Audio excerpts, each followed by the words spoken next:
Hey guys, it's John from Beyond ARTV, Beyond the Reviews. Time for another episode of 7 on Sunday because it is Sunday and it's time for an episode. I do one every week, so make sure you subscribe to the channel. Check me out on Facebook and Twitter as well to stay up to date. All the links are in the description down below. Today I'm doing one that's been highly requested from you guys, and it's been brought up to my attention by a user named Joey Ginaldi. I hope I'm pronouncing that right. He's brought that to my attention a few times that he'd like to see my favorite albums of the 90s. So here you go, Joey, and anyone else who requested this. Let's kick off the list with the Blue Album by Weezer. Definitely the album that really started getting me into Weezer, that and Make Believe, but this one, just songs like Buddy Holly, Surf Wax America, it was something that just was so unique to me at the time because I hadn't heard too many albums from the 90s, and one that just piqued my interest and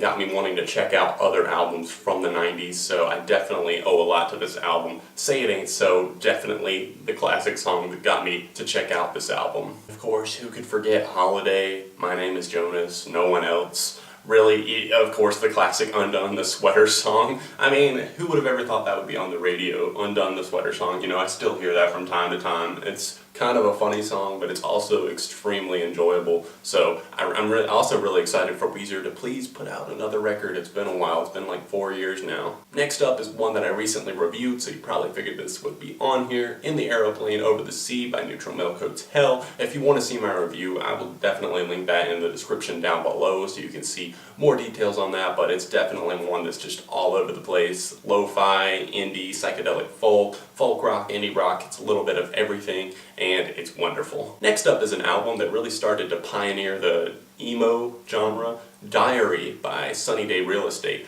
If you didn't know, one of the members from Foo Fighters was originally in this band, Nate Mendel, and he then joined Foo Fighters, and he's actually reunited with Sunny Day Real Estate, I believe once or maybe twice. So they still remain active sometimes, but this album is just full of great moments. Like I said, it kind of is an emo rock album, also kind of a garage rock or grunge album. There's really a little bit of everything here in terms of like 90s style, and I think I hear a little bit of maybe even a little bit of Nirvana influence in this album. In Circles is by far my favorite song off of this record. It's just one that's really powerful and hard-hitting. I love playing this song on Rock Band. It was one of the downloadable tracks in the store that I had to get and wanted to play on guitar after hearing this song. It's just an extremely powerful and fun album overall. Next is Enema of the State by Blink-182. I've done a review of this record as well. If you'd like to see that, check the link in the description down below. Late 90s, like I believe 98 was the release date on this one, 99 possibly even. I'm sorry if I got my dates confused there, but this is kind of what launched Blink-182 into the mega stars that they became and still are to this day.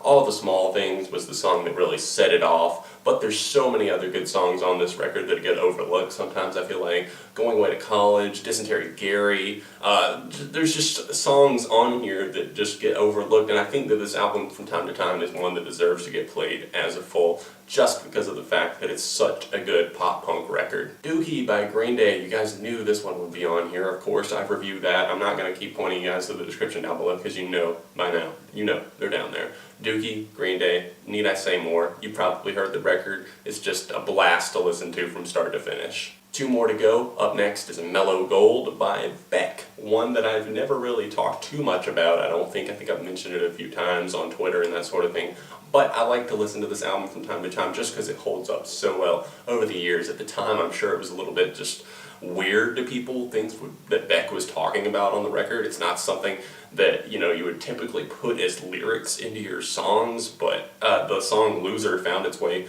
onto the radio. I think Beer Can was a pretty successful single as well. It's just an album that deserves to be listened to from time to time from the 90s. It represents change and people accepting new things and styles in music. The final album on my list is probably one that you did see coming, but I can't leave it off because it's just such an amazing rock record, amazing grunge record. It's Nevermind by Nirvana. It's one that just took the world by storm. Nirvana just exploded after the release of this. It didn't sell that well at first, but then Smells Like Teen Spirit started taking off. this whole album deserves the acclaim and attention that it gets just because there's not a bad song on it. From the start to the finish, there's amazing songs all over the place. Something in the Way, to Polly, to Territorial Pissings, In Bloom. You can't go wrong with Nevermind. What did you guys think of my list? Let me know in the comments section down below. What are some of your favorite albums of the 90s? What did I leave off that you guys think I should check out? I might not have heard it yet. I haven't heard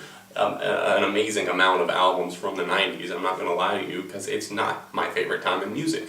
The early 2000s to mid 2000s is.